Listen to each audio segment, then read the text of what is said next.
How many of our residents that we serve cannot engage with our digital services, our office services? How many of our employees can't engage well at work? That's what we need to care about. That's what we need to worry about. That's why we're here today, right? And we need an accessibility movement in this state so that we improve that experience. I've watched Ralph just mature in his profession, King County, LA County, and now the CISO for the state of Washington, and did a short term also in the private sector. But he has risen in the ranks and overcome a lot to be one of the top cybersecurity professionals in the country, not just in our state. And as I said, he's been a real inspiration to me, a real friend and colleague. So without further ado, Mr. Ralph Johnson, everybody. And Bill's already said it. I'm legally blind. You know, if you see me walking around, you probably don't notice that. The eye patch may have given you a clue, but this is going to do it even better. Okay? I do have one of these. I don't use it, except when I go to like Universal Studios, because it gets me to the front of the line. I just go through life the way anyone else would. Limitations are put upon me, and some of them rightly so, right? I mean, would you want somebody with my visual impairment driving a car down the freeway? You can't be worse than most. I don't know about that. You know, I can't join the military, although I did try once, and they turned me down.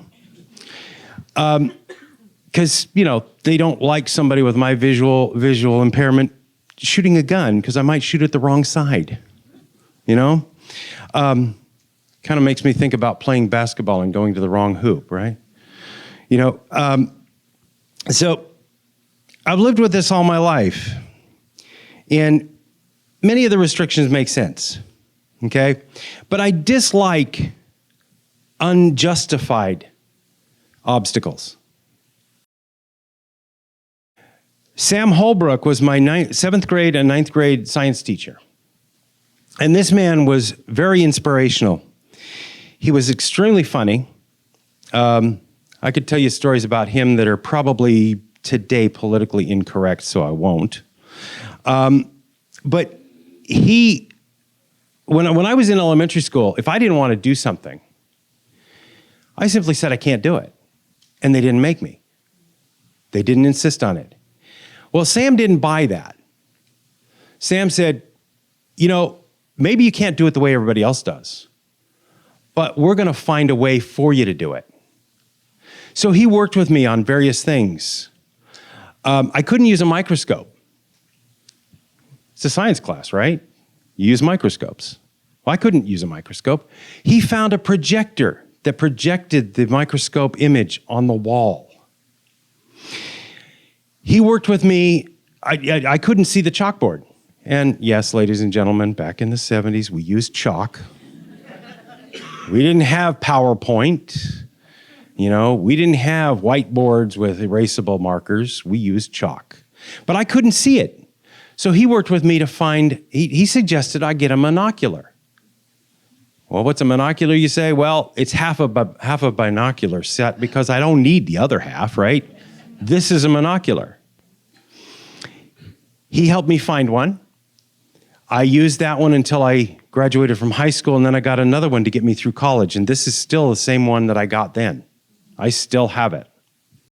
But what I learned from Sam was the value of flexibility in creative thinking, and that no burden is insurmountable if the desire exists.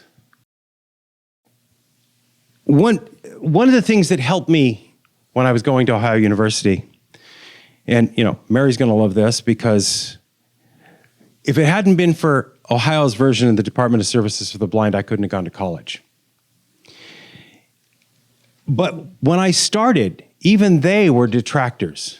They said, we can't support your concept of being a funeral director.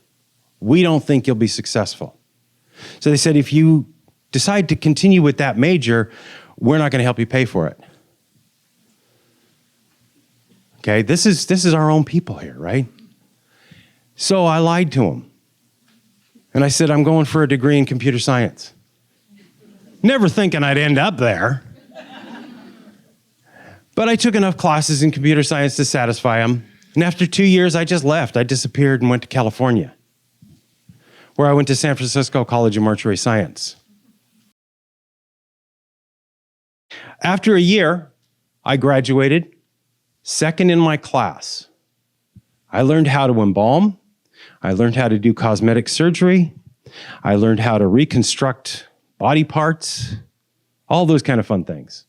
And I still graduated second in my class. At the time, I was the only known legally blind funeral director. I got a job at the medical examiner's office in 1989 at King County. I was hired because I was the most qualified candidate in the pool, and they'd been looking for somebody for some time. It takes a certain type of personality to work at a medical examiner's office, as I'm sure you can imagine. When I was offered the position, I was told that, we have grave doubts as to whether you'll be successful in this role. But we're going to give it a try. That was the positive part about that comment, is that we are going to give it a try. Because if it hadn't been for them willing to give it a try, I might not be where I am today. Because that's what started my career at King County. 28 plus years at King County I was. 14 of which were as the CISO. That was the shortest job I ever had. Lasted 3 weeks. They fired me on a Thursday. When I was called into the chief medical examiner's office, Dr. Ray, great man, said, it just isn't working out. And I looked at him and I said, you don't know how many times in the last 3 weeks I've almost come in here and told you the same thing. Because I knew it wasn't working. But I'm leaving. He said, what are you going to do? I said, well, I'm going to go back to what I was doing before and, make do. So I'm walking to the bus and to go home, and the head of administration for the ME's office is chasing me down. And he said, look, we've been looking for somebody in the office for like 3 months, and we haven't been able to find anybody suitable. I started the following Monday in the administrative office, and I spent 4 years automating their systems. And again, here's a plug for DSB, Mary. Department of Services for the Blind helped me out there. The medical examiner's office couldn't afford to buy me a computer, so I was using a typewriter, which was okay, but everything took longer with a typewriter. By having a computer, I was able to take what my predecessor did in a month and turn it into a week's worth of work. I automated everything. So I was able to take on more tasks. I took on supporting their computers. I used to go down to the surplus office where dead computers, departments that had money and were buying new computers, they'd get rid of their old ones. I'd bring back 3 or 4 of them and put one together, had one working computer out of the 3 or 4. I spent 14 years as the CISO for King County. 5 years or so into my stint, Bill inherited me. Yeah, he didn't hire me the first time. He inherited me. I'm walking back to the office from lunch, and I get this call from LA County, and they're like, hey, we want to interview you for the CISO position. I'm like, oh, really? Cool. When? Well, you got to do this presentation, so I did a presentation.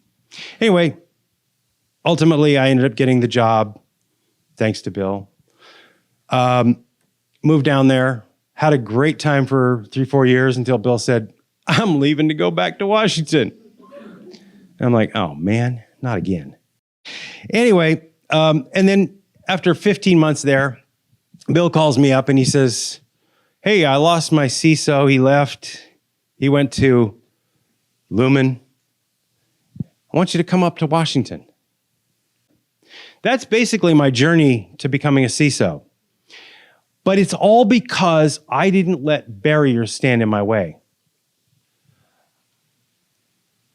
I try to find creative ways around those barriers.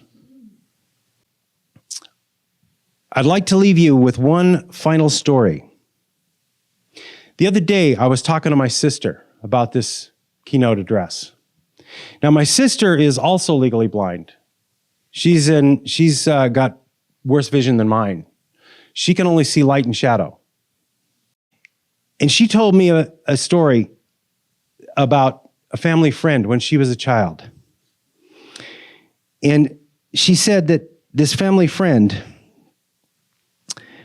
once told her to completely remove the word can't from your vocabulary. The friend explained that while it's perfectly fine to say I will not or I choose not, saying can't is unacceptable. That's valuable advice, regardless of whether you live with a disability or not.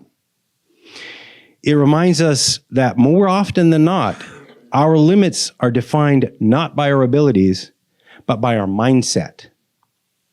By choosing to say I will or I choose, we empower ourselves to take control of our narrative and push beyond perceived limitations.